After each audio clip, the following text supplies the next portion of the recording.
In a case of what many are feeling is a differential treatment for the high and mighty from the common man, a federal high court sitting in Abuja has granted permission to a former governor of Kogi State, Hajj Yahaya Bello, to travel to Saudi Arabia to perform the 2026 Lesser Hajj. Justice Emeka Nwite on Thursday ordered the temporary release of Bello's international passport, which had been in the custody of the court, to enable him undertake the religious exercise. Bello is currently standing trial in an EFCC case over an alleged 80.2 billion naira money laundering and misappropriation charge, which he has denied. The former governor intends to observe the last 10 days of Ramadan in the Holy Land, Saudi Arabia. His previous request to travel for medical reasons had been denied. Now you can only imagine that people on X and various other social media platforms had a lot to say. Let's take some of that feedback. On X, Scood said the craziest part was the fact that this person evaded arrest multiple times, and at one point a siege was laid on him by the EFCC to arrest him, yet the same man was allowed to travel abroad. No sane judge should permit. You see, there is something unsettling about a man accused of stealing bread, walking freely into the house of prayer. Not because prayer is wrong, not because pilgrimage is false, but because truth does not travel well with stolen money.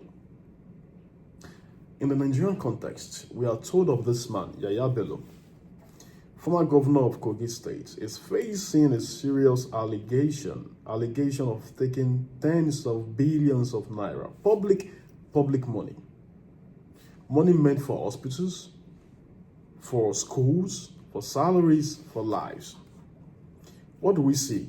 The courts are still examining these claims, right?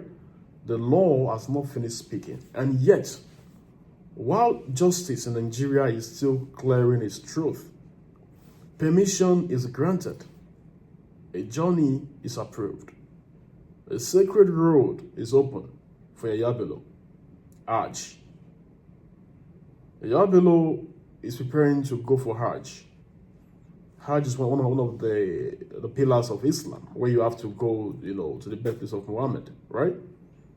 When we think about all this, when the money allegedly disappeared, the money is told when the money disappeared, there was no public fear of God. There was no trembling conscience, no loud remembrance of Allah at the time. But now that the law circles closer, now that scrutiny tightens on Yahaya Bello, now that consequences whisper, suddenly he remembers that he's a very pious Islamic man and needs to go to Hajj. Suddenly invoke God. You see, the psychophantasy and the hypocrisy of religious people, many religious people, when they're committing impunity, atrocity, and evil, they don't remember God. Then God is disappeared. But when those things is coming back to haunt them, God is invoked. Not as repentance, but as refuge. I don't think that is devotion. Because, this is religion reduced to strategy.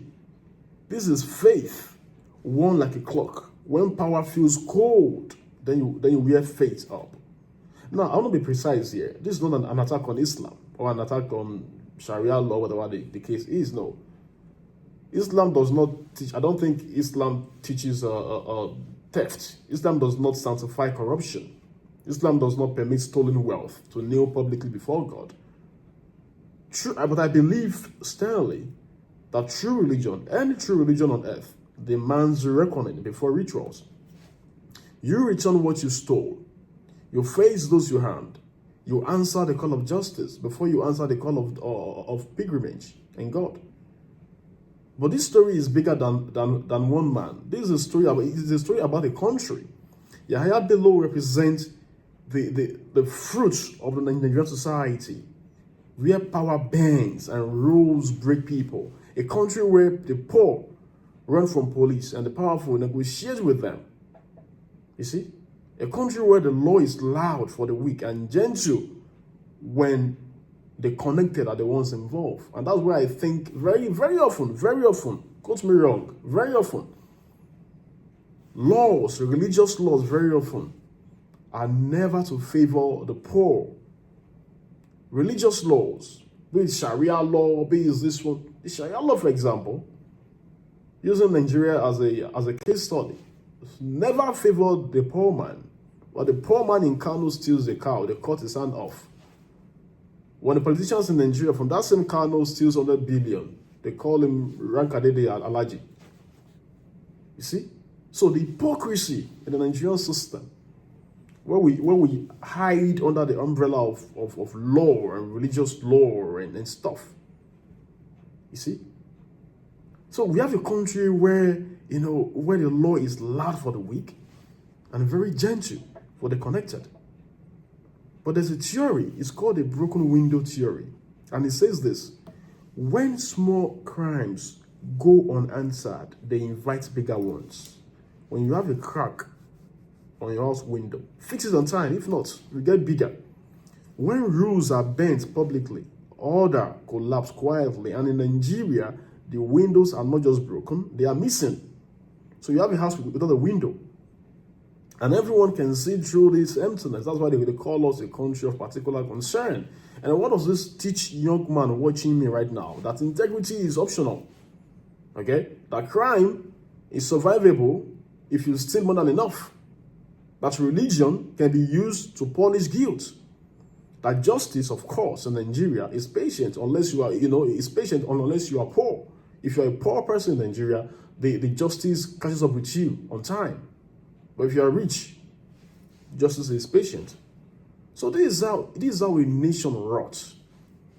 Not with explosion, not with exception. No. When you start putting exception to the rule of justice, to the rule of law, the nation degenerated. So when you take pilgrimage without taking accountability, that's not humility. It's a performance. It's a show, charade.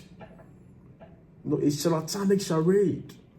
You're standing before God while averting your eye from the people you harmed. And God, if God is just, is not impressed by your white garment and your covering unresolved justice with your lawani and your fake attitude that you put on, standing on the pulpit where you harm the people. So the deeper scandal is not the permission that was requested. The scandal is that the permission was granted. In Nigeria, the rule of law has been trampled upon. It's become frivolous. It's become mundane. So that institution looked over unresolved allegation and said go. That accountability was postponed in the name of influence, connection, and status. This is not governance. This is surrender. So we must ask ourselves, not quietly but politely, every Nigerian, every individual, every well-meaning African, every well-meaning human being at this point, what kind of country allows faith to be used as a shield against justice? What kind of state reward evasion with reverence? What kind of future grows from this kind of swirl? Because Nigeria does not lack religion, it lacks moral courage.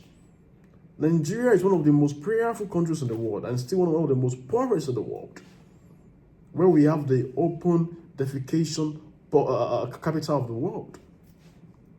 Nigeria we don't lack prayer, we lack accountability. And until stolen monies are returned, until justice is faced without shortcuts, until power answers the same law as the powerless, until the powerful in society and the oil polloi and the marginalized people are placed on the same rule of law, we cannot achieve the utopia community that we're looking for.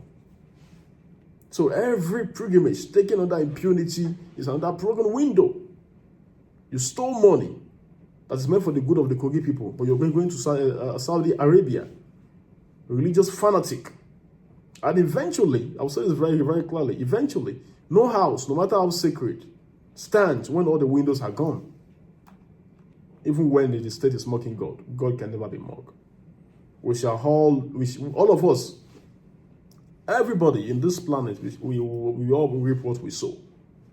And whether you like it or not, whether you believe in hell or heaven, your hell start from here. Your heaven start from here. But shalom. Shalom, everybody. Shalom.